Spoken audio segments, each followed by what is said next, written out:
This happened when I was 10 years old. It was just a normal day. I was outside, walking the dogs like I normally do. I had already waited for about 15 minutes, so I decided it was time for me to go home. As I was approaching my house, I noticed this older man with a suitcase walking into my neighbor's house, but I shrugged it off as my neighbor is friends with my mom, so it was probably her dad or something. The next day when I was walking to school, I saw the man walking from the shops as he had bags in his hands. I was already getting an uneasy feeling in my stomach as he looks a little creepy. Then we finally passed each other. I felt his eyes on me as he passed me. I didn't look back at him, though, but I still felt him staring at me until I wasn't in sight anymore.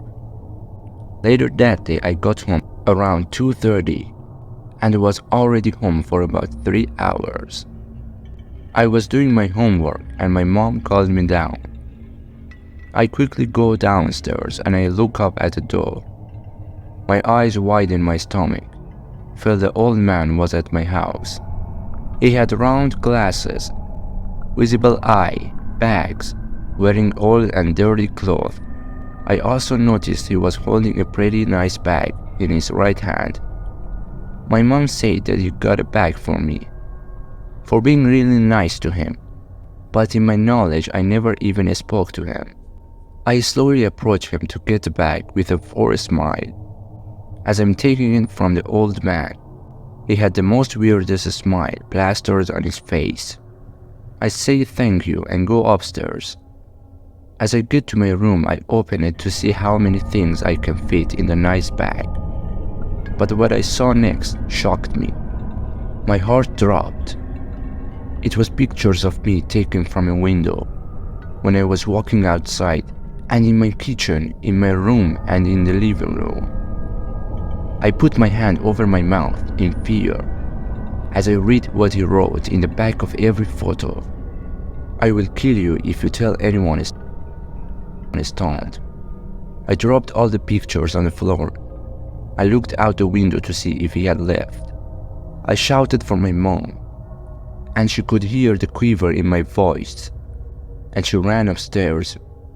When she got to my room, her eyes got to the photos of me, and she saw the message.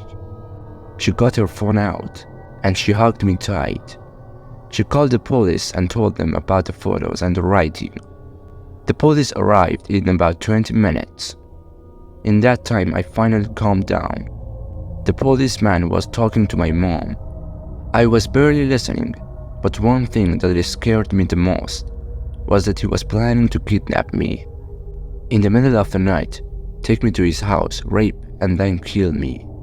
He wrote his plans in his diary.